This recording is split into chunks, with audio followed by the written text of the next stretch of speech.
Grace to you and peace, sisters and brothers, from the one who is, the one who was, and the one who is to come. Good evening, saints.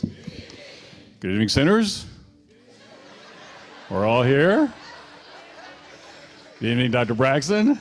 He deserves his own category, don't you think? You know, I think so. It's great to be back with you. I think the highest compliment anybody can give you is to call you back, to come back. But my wife reminds me in Detroit, that's called a recall. So I hope I get it right this time, but it's great to be here.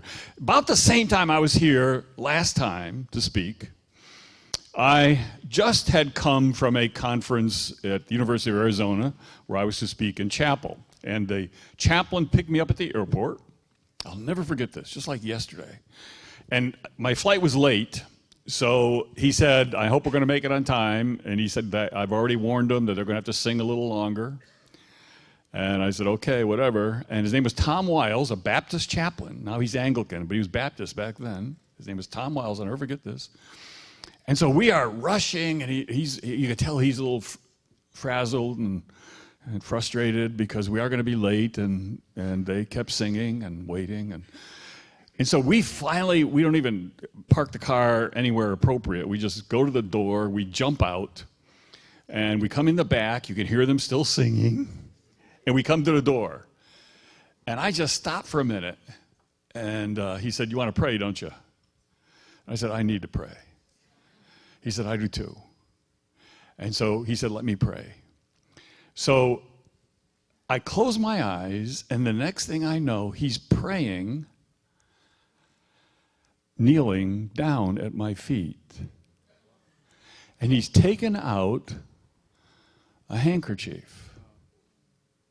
And as he prays, he cleans my shoes, shines my shoes, and prays that I would be a servant of God, that God would calm us down.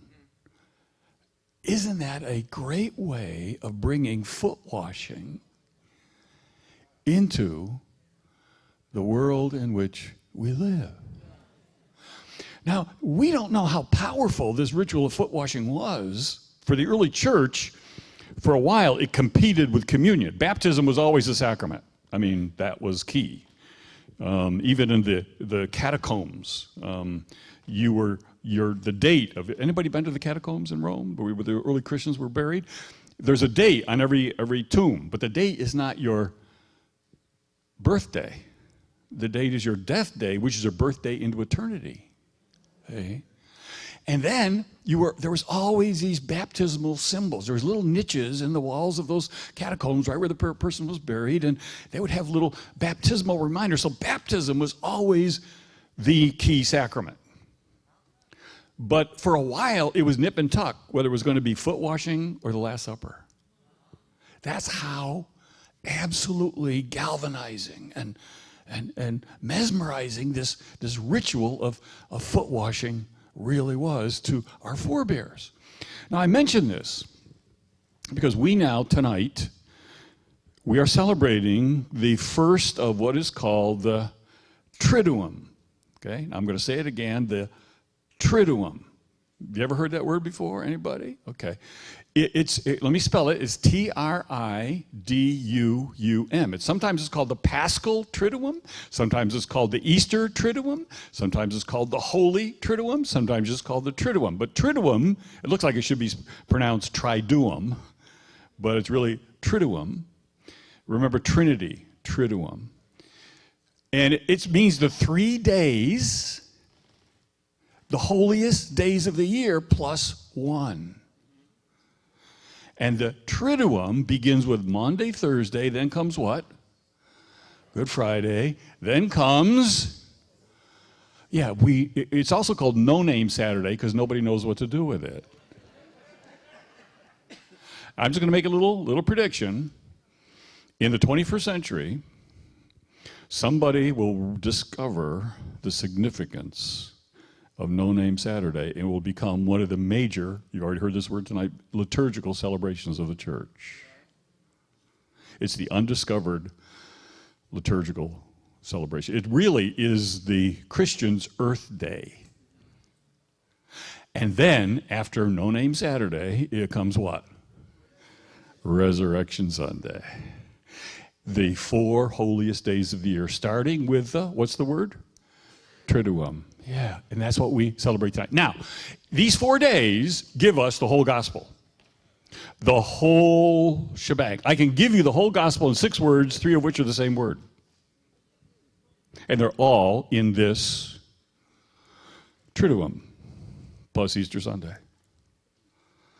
I can give you the whole gospel. That includes justification, sanctification, and what's the third one? Glorification. In 6 words, 3 of which are the same. You ready? Here it is. Come down.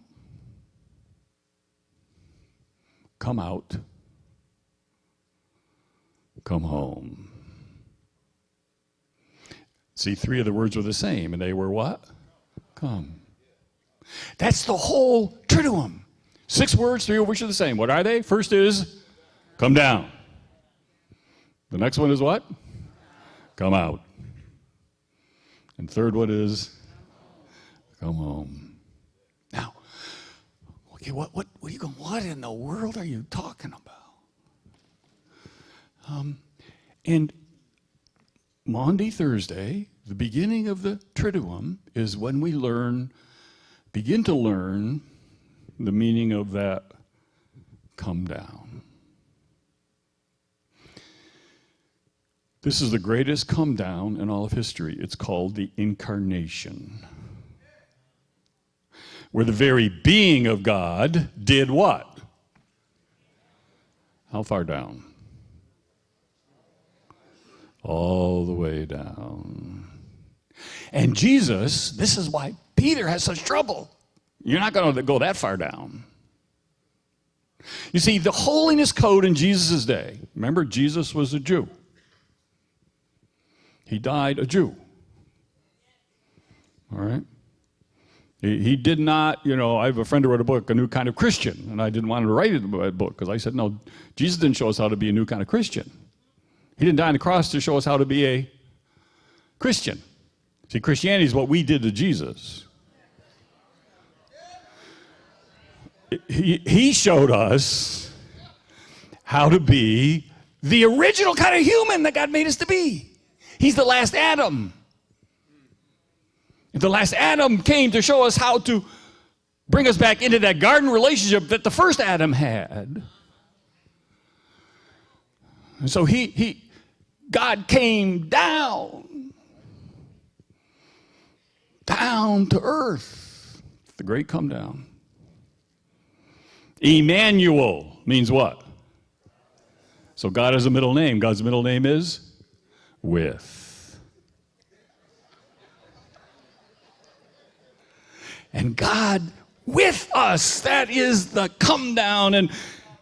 And here, in this incredible story, where every Jew defined himself in terms of holiness, okay, I got to be holy, I got to live a holy life. And holy life meant that you kept yourself separated. You kept yourself uncontaminated. You kept yourself clean. Hence purification rituals and hence anybody. What was leprosy in the first century? Leprosy, we think of leprosy as a disease. In the first century, it was any skin disorder. I mean, if you have rosacea, you got to put out a sign and ring a bell because you got to separate yourself from everybody else because you are seen as unclean. And you had the responsibility, if you had any kind of skin disorder, that if a Jew came at you, what did you have to do? It wasn't their job to run to the other side of the road. It was your job to save them from your... Do you get this? Jesus flipped the holiness code upside down. He didn't define holiness as keeping clean. He defined holiness as getting dirty. He didn't just heal lepers, he touched them. Whoa! You see, the incarnation is about God getting down and dirty. He came all the way down to Adam, means from the dirt. And he comes all the way down and gets down and dirty with us. And when Jesus wanted to show what it means for us to get down and dirty, he does something that Peter can't believe. And this is the first time in history we know of that anybody, especially any rabbi, who again defines himself as created me a clean heart. And they define cleanliness as not being contaminated, not touching, not getting anybody that, anybody that, especially a hemorrhaging woman. And so Jesus says, no, here's what holiness means. Holiness is not keeping your hands clean. I'm going to define holiness, Jesus said, and I'm going to show you what holiness is. See, you can't wash. Not only you got to get down to wash somebody's feet. And remember, the feet are the filthiest part of the human body in the first century. I mean, we have another filthy part. They didn't see that as the filthiest part. They saw the feet. So you can do the equivalence. I don't need to spell it out. And that's why Peter says, no, you ain't doing that to me. You can't do that.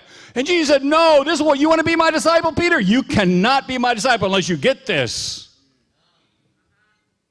And you don't wash anybody's feet unless you get your hands dirty and wet. So Jesus is saying, you want to know what it is to be my disciple?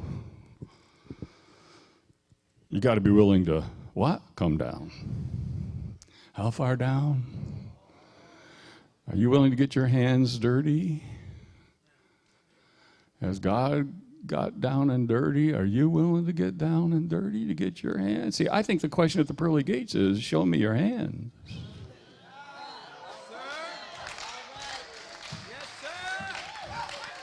You got clean hands? You go someplace else. Notice any gardeners here, you all got dirty hands. See, you want to be my disciple? You want a place in paradise? You got to show me some dirt.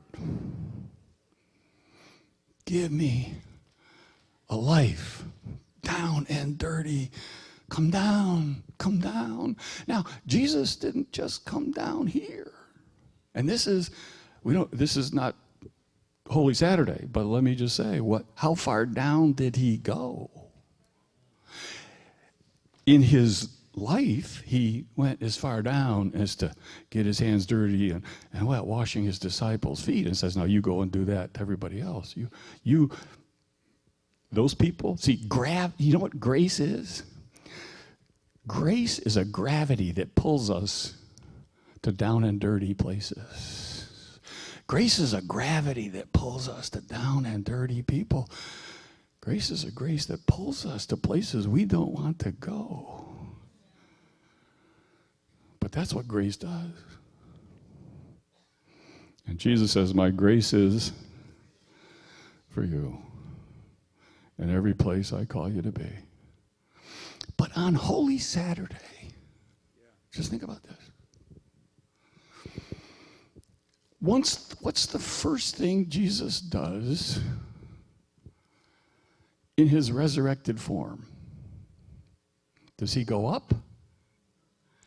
He goes down. How far down? To the very bowels of Sheol, which is hell. And there he releases the captive and sees the very earth itself with resurrection energies. Because we are promised a new heaven and a new earth. And this new heaven and this new earth has now been seeded. See why it's really our earth day? As Jesus prophesies this new heaven and this new earth and prepares for it by going all the way down into the very valley of the shadow of Sheol. Now, so you've got come down. Now, what about come out? Well, this story is not just one story, it's many stories. It begins with the story of Lazarus. Remember who's Lazarus? Jesus' best friend. Think about this for a minute. We got some clergy up here. I just want them to. Jesus had a best friend. 61% of clergy say they have no best friend. So you better than Jesus? Where's Jesus' favorite place on earth? It's a place called Bethany. Bethany's just a couple miles from Jerusalem, and so Jesus is always disappearing. Where's he disappearing to? He's hiding at, because who lives at Bethany? His best friends. He's got Lazarus, and he's got Martha, and he's got, now we've totally messed up that story. Totally messed it up, let me tell you. And I am so embarrassed. Leslie and I went to the same seminary, all right? So my first semester, I had to write a sermon. This is my first sermon I'd ever written. I'm so repentant of the sermon that I wrote. I've had it scratched out. I've had every evidence of it, erased, because I'm so embarrassed. Here was the title. It was due at the first semester, which means it's Christmas time, right? So I'm thinking Christmas, right? Will it be a Martha or a Merry Christmas?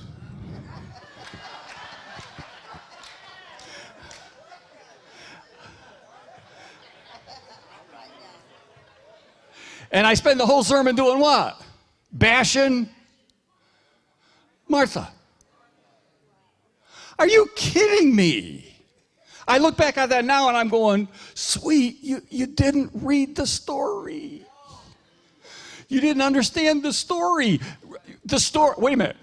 Jesus, he likes to hang out, but why does he like to hang out in Bethany, his favorite place?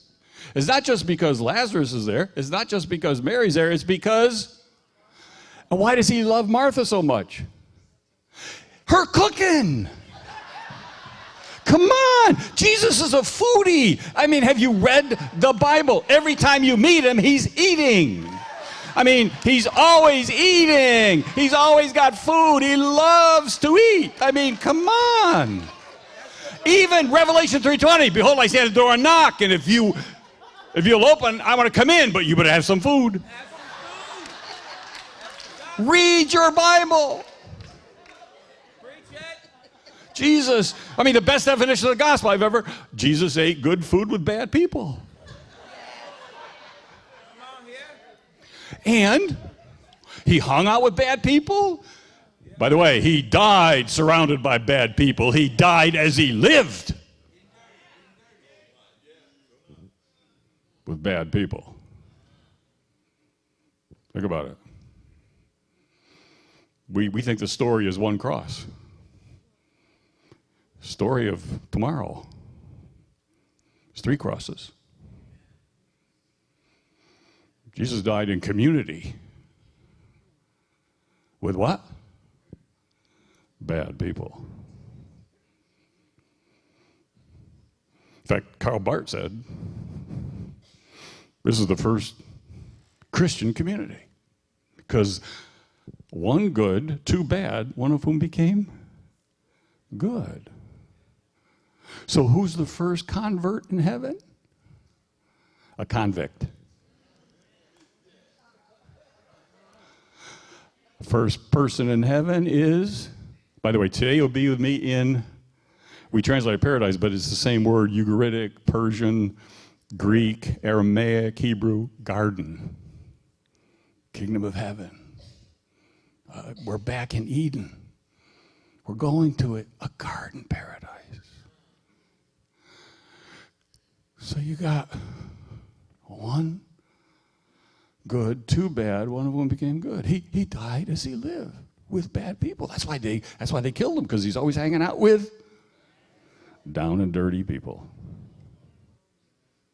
In fact, you might call this the first church. One good, two bad, one of them became good. So you call yourself a church? Show me your bad people.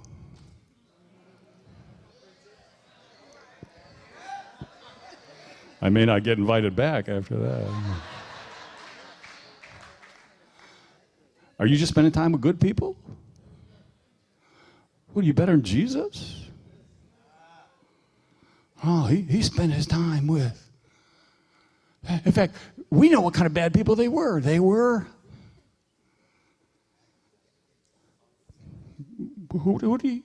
were those two people on the cross? Thieves. Oh. So you got one good person and two thieves. Well, wait a minute. Maybe that's the untold story of Calvary. Oh, maybe we missed it. Maybe the story of Calvary is that third thief. That thief in the middle. That third thief that stole from the woman at the well her shame and her guilt, that stole from the leper his isolation and ostracizement, that stole from the poor their last place at the table. That third thief, that's the one you got to watch out for. That third thief who stole from Satan his power over you and me, and who stole from the grave its victory and its sting. And that's third thief who came to steal your heart away from everything that will take it away from God. That's the real thief you got to worry about, that third thief.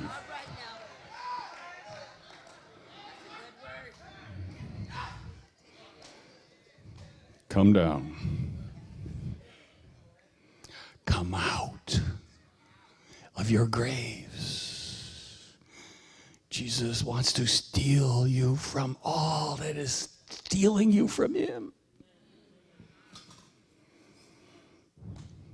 No. But then we got this other major event that begins the Triduum. And Dr. Braxton has already introduced it. It's called the Eucharist, the Lord's Supper, depending on how you look at it, how you interpret it. But I want to make sure we got this right. We see the picture right, because hear me, sisters and brothers, this is a culture, if you want to communicate the gospel to this culture, you've got to turn the Bible into a motion picture in your mind. If you're just seeing words, you're not going to be able to tell it to this culture. This culture just can't hear words or see words. They've got to see the picture. So forget Da Vinci's selfie. Let's all take a picture behind the table. You know it's not how it happened. Okay? So let me show you, actually, the table's called a triclinium. The upper room is actually called a triclinium room. And it's a U-shaped table.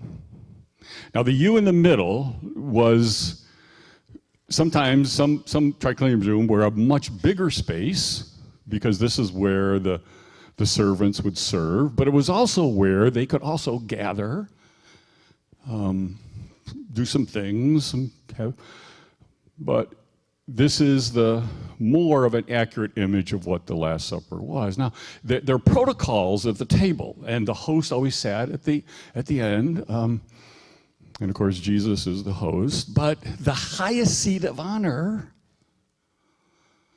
is on your right. Now, at the Last Supper, wait a minute, who's on the right? Who's the one that gets served first? Oh, do you get this? Even though Jesus knows who's going to betray him, he gives him a chance to the very end. If you know this is your last meal, are you sitting down with that person who's going to betray you? Are you giving him the seat of honor and serving him first? This is down and dirty. as even the Judas in the midst, as one last effort to reach him. Now, the beloved, the one Jesus loved, you know that phrase, John talks about himself that way, the one, but how you got to hear it is not, he's not bragging here. You know, he's not bragging. You know that song, Jesus loved even me? That's what John's saying here. The one, can you believe it? He even loved me. He even loved me. So even the one Jesus loved, even me gets the other seat. Peter's off in the middle of another section, but Jesus is looking at him, but the two highest seats of honor to the one who can only say, he loved even me, even me. We don't know what that meant. Someday we might, but right now, and the one who betrayed him.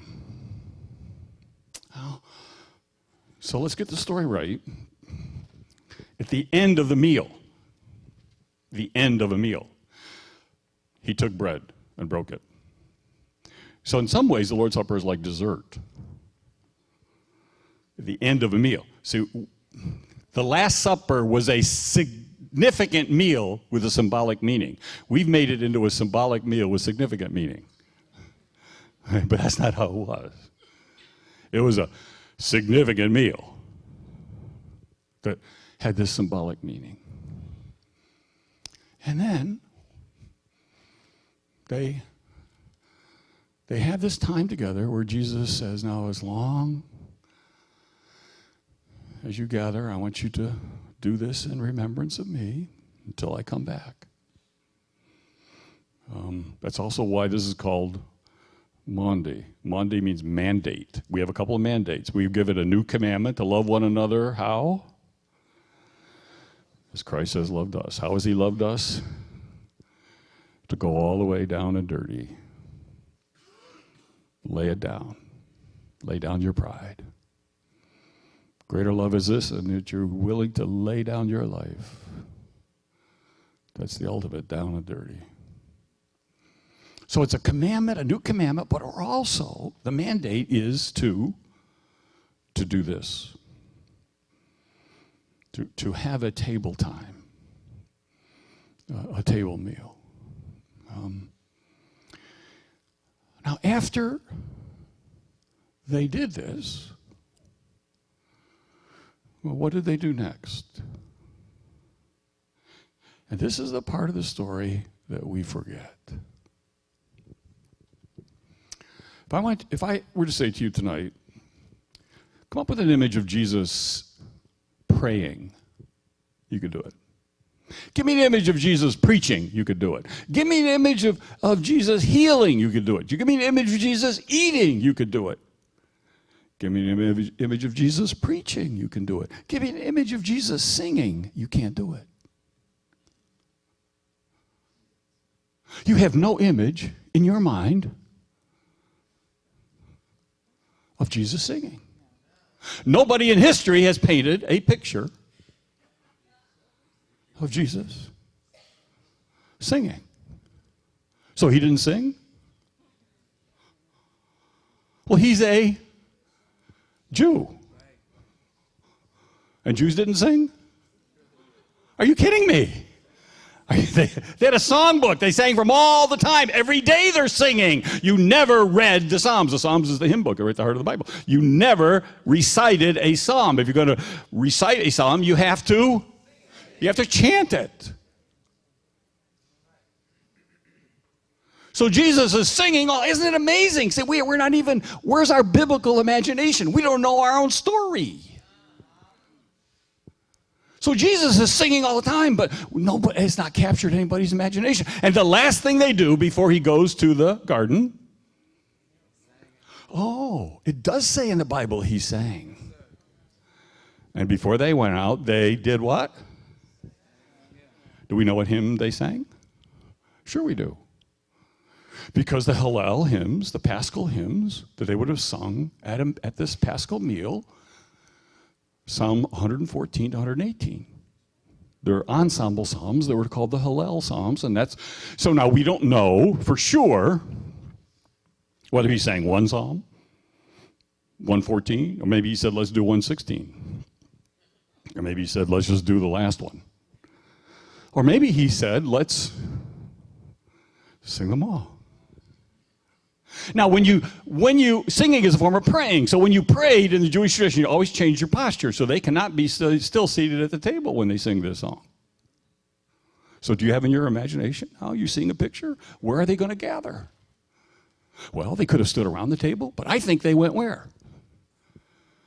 Inside.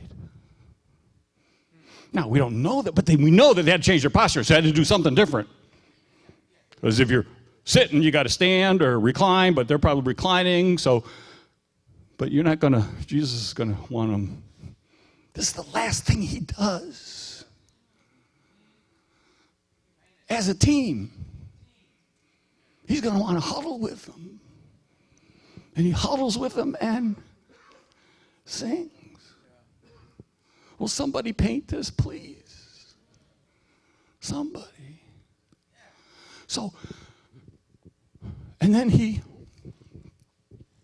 goes to the garden and he asks a couple of them to please do what?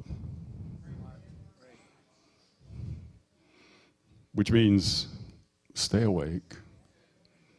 And the disciples always do what he tells them to, right? I mean, that's why we call them the disciples. And we are all what? Disciples, yeah. But here he spends the night. What? Yeah, but what kind of praying? Father, take this cup from me. Do I have to go through this? And he's in such anguish of spirit. What does he do? Sweats blood.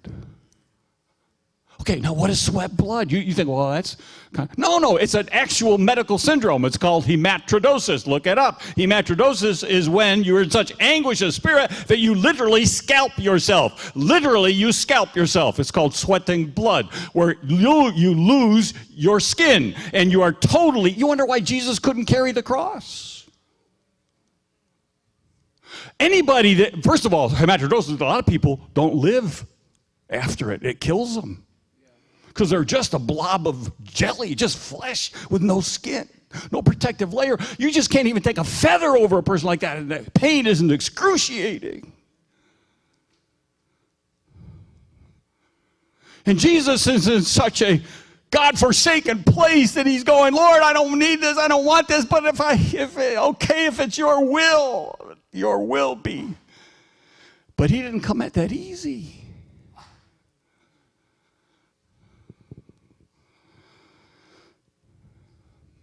And so he goes to the cross. Now, what did Jesus die of? Everybody says crucifixion. Okay, he was crucified. But let's know our own story here. Crucifixion is the Romans' science of torture. Torture is to kill you what? Yeah, over many days. That's why the person being crucified was crucified totally naked, with all body parts and functions exposed, because part of your crucifixion was to kill you every way serially. In other words, kill you emotionally, psychologically, socially, organ by organ, as people would watch and make fun of you as you lost control, as your organs would shut down. And you couldn't even get near somebody crucified because of the fluids that were spraying out of that cross. That's why the three Marys and John are a miracle story, because they were so close enough they could talk to him all the while the crucifixion is causing all these, need I say any more? The vomit, the urine, the sweat, the blood, and the feces, all of this just spraying off. People laughing. That's part of the science of torture. But Jesus nailed to the cross at 9, and he dies at 3. He's only on the cross for 6 hours. It's too soon for, see, crucifixion, you die of suffocation. You basically, every organ of your body shuts down, and finally you just cave in on yourself and you suffocate to death after many days. So, what did he die of? Well, we know what he died of. Because when his side is split, when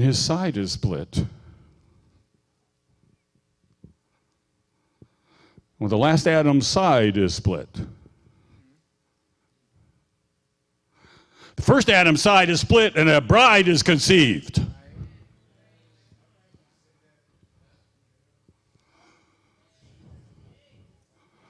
Last Adam's side is split and a bride is conceived. It's not born yet. See, because first Adam, to become a living human, you need the breath. And God breathed into Adam and then he became a living being, a living human. Well, the last Adam's side is split. A bride is conceived, but it's not born yet because it needs but you got the blood and the water. And the breath first comes in that room when Jesus breathes on his inner circle. And he breathes on them.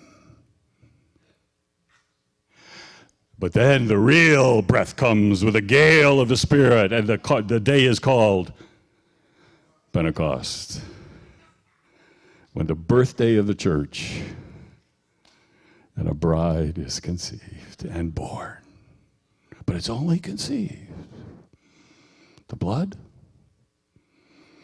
of the Eucharist, the water of baptism. But we know if water comes issuing out of the side, we know what he died of. It wasn't suffocation. Literally, we'd say today, he'd popped an aorta, his heart burst, or he died poetically of a broken heart. A broken heart is what Jesus died of. They tried to crucify him. And they did crucify him, but he didn't die of crucifixion. He died of a broken heart. And how did he usher himself? How did he go into eternity? How did he go into the Father? Father, into thy hands I commit my spirit. Well, this is where we miss something. And it's a huge miss, because we're only reading the Bible for the words and not for the story. You know, the Bible wasn't written in chapters and verses. We did. John Calvin did that. I'm sorry. The Bible was written in stories and poems and letters and songs. We chopped and sliced and diced it up into these chapter verse. And so we all have an acute case of versitis. And I got a worse case than anybody. But we think, okay, tomorrow a lot of churches are having what they call the 7 last words of the cross. Anybody ever been to one of those? You ever done one of those? Okay. Don't ever do one of those again. First of all, the 7 last words aren't words anywhere, they're phrases. And they're not phrases, they're stories, 3 of the greatest stories in the Bible, and we missed them because we're all looking at the words. The story of Jesus can't die for the world until he and save the world until he reconciles and saves this broken relationship between his birth family and his new family. And it's mother, behold your son behold your mother. Oh, one of the most incredible, moving stories all about. We missed it. Today you'll be in paradise, the story of the first Christian convert. We missed it. And then this one, my God, why hast thou forsaken me? And we have this, we love, this is the one I always wanted to get when I preached. You know, I want to get this one. Because we all can identify with God's God-forsakenness on the cross. And I'm going, wait a minute, well, why does he have two God-forsaken moments? What was going on in the garden? Why has he got another one? And then I realized, wait a minute, those aren't his words. He's plagiarizing.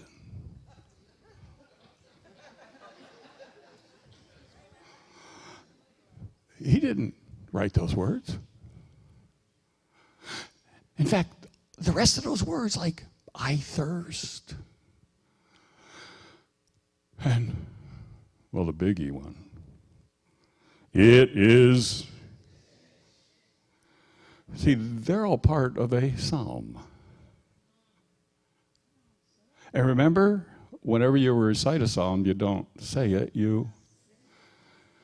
So here is the greatest song ever sung in the history of the world as Jesus sings from the cross. Psalm 22. And we missed it. Now you say, well, I know you got the first and the end of the psalm, but that doesn't mean he sang the whole thing. We got jot and tittle people out there, you know. It doesn't actually say he sang the whole thing. But let me tell you, my hope is built on nothing. And if I stop there, guess what I've done? You got the whole song in your. So even if he didn't, I'm 100% sure he sang the whole thing, and maybe a couple times. But even if he didn't, even if he only sang the first and the middle and the last, he still sang the song.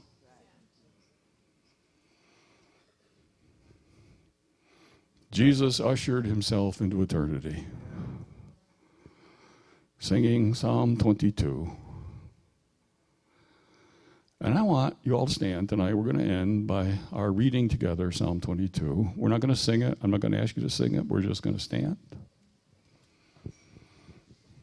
And we're going to recite it together.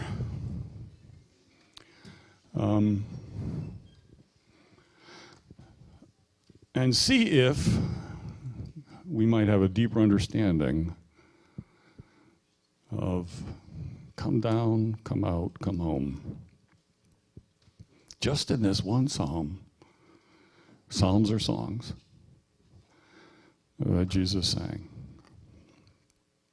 And a God-forsaken psalm. Let's see. Now, I'm going to interrupt you a couple times, so just don't be surprised. Are you ready? I want you all to recite it with me. My God, why have you forsaken me? Why are you so far from saving me, so far from my cries of anguish? My God, I cry out by day, but you do not answer. By night, but I find no rest. Yet you are enthroned as the Holy One. You are the one Israel praises. Now, let me stop there. You all may know this phrase, but the other translation is God inhabits the praises of his people. That's Psalm 22. Let's keep going. In you, our ancestors put their trust. They trusted, and you delivered them. To you they cried out, and were saved. In you they trusted, were not put to shame. But I am a worm and not a man, scorned by everyone, despised by the people. All who see me mock me. They hurl insults, shaking their heads. He trusts in the Lord, they say. Let the Lord rescue him. Let him deliver him, since he delights in him. Yet you brought me out of the womb. You made me trust in you, even at my mother's breast. Now, wait a minute. Can't you see when he's singing this, what's he doing? Who's he looking at? Mary. Exactly. But keep reading. Birth, I was cast on you. From my mother's womb, you have been my God. Do not be far from me, for trouble is near, and there is no one to help. Many bulls surround me. Strong bulls of Bashan encircle me. Roaring lions that tear their prey open their mouths wide against me. I am poured out like water, and all my bones are out of joint. My heart has turned to wax. It has melted within me. Remember what he died of? So what's his heart doing as he's singing? Breaking. My mouth is dried up like a potsherd, and my tongue sticks to the roof of my mouth. Wait a minute. In other words, I thirst. Thank you. You lay me in the dust of death. Dogs surround me. A pack of villains encircles me. They pierce my hands and my feet. All my bones are on display. People stare and gloat over me. They divide my clothes among them and cast lots for my God. Do you understand what he's doing? He's singing his own story. This is my story. This is my song. And he's ushering him, and he's getting to the future before they are. See, he's always at the future ahead of us. We're always catching up to him. And even in his dying moments, he's ahead of everybody else on what they're doing. And he's singing his own story from the cross to the people that are doing it to him. The greatest song ever sung, and we missed it. But you, Lord, do not be far from me. You are my strength. Come quickly to help me. Deliver me from the sword, my precious life from the power of the dogs. Rescue me from the mouth of the lion. Save me from the horns of the wild oxen. I will declare your name to my people. In the assembly, I will praise you. Before we go any further, we've had a couple times just talking about the dogs. You notice that? A couple times. Save me from the dogs, save me from the dogs. What's going on? There are thousands, tens of thousands of crucifixions. We've only got one remains of anybody ever crucified. Why? Because part of the crucifixion is after you were dead, they would leave you on the cross. And what would happen? The vultures would pick your flesh, and the dogs would take your bones. The feral dogs. And guess who answered Jesus' prayer to save me from the dogs? What were their names? Joseph of Arimathea, Nick by night. And there, taking him, arranging for a place for him to be buried, was the answer to this prayer. Save me from the dogs. Now let's say it again. I will declare your name to my people. In the assembly, I will praise you. You who fear the Lord, praise him. All you descendants of Jacob, honor him. All you descendants of Israel. For he has not despised or scorned the suffering of the afflicted one. He has not hidden his face from him, but has listened to his cry for help. Some God-forsaken prayer, right? Are you kidding me? From you comes the theme of my praise in the great assembly. Before those who fear you, I will fulfill my vows. The poor will eat and be satisfied. Those who seek the Lord will praise him. May your hearts live forever. All the ends of the earth will remember and turn to the Lord, and all the families of the nations will bow down before him. For dominion belongs to the Lord, and he rules over the nations. And all the rich of the earth will feast and worship. All who go down to the dust will kneel before him. Those who cannot keep themselves alive. Remember where he's going next? Down to the dust. Posterity will serve him. Future generations will be told about the Lord. They will proclaim his righteousness, declaring to a people yet unborn what? He has done it. By the way, another translation of this is, it is finished. This is not a God-forsaken psalm. This is a victory song. This is a cry of victory. Do you know that word euangelion, we translate as good news? The first people to use it, euangelion, good news, were the Christians. Because before then, it was only used in a military context. And the context was this. When your village went to war, remember, they don't have nation states back then. They got an empire, and then they got all these little places that are fighting with one another all the time. And to the spoils belongs the victory belonged to spoils. So your village, if your side won, your future was great. If your side lost, you were spoils. Women, what's your future? Rape, slavery. Children, what's your future? Slavery. Men, what's your future? Death. So what they would do, each village, because you didn't know whether your side was going to win or not, they would post a watchman right outside the village. And every battle had a runner. And the runner's job was, as soon as they were clear which way it was going, the runner would run as fast as they could, so that the village would know if your side lost, it was time to run. Now the problem is that the victors would run after you, but you still had to run. But can you imagine when you're living in that uncertainty, and then if your side was winning, then it was the runner that would come and bring this one word. It was a word of victory. It was a victory cry, and the word was, you got it, euangelion.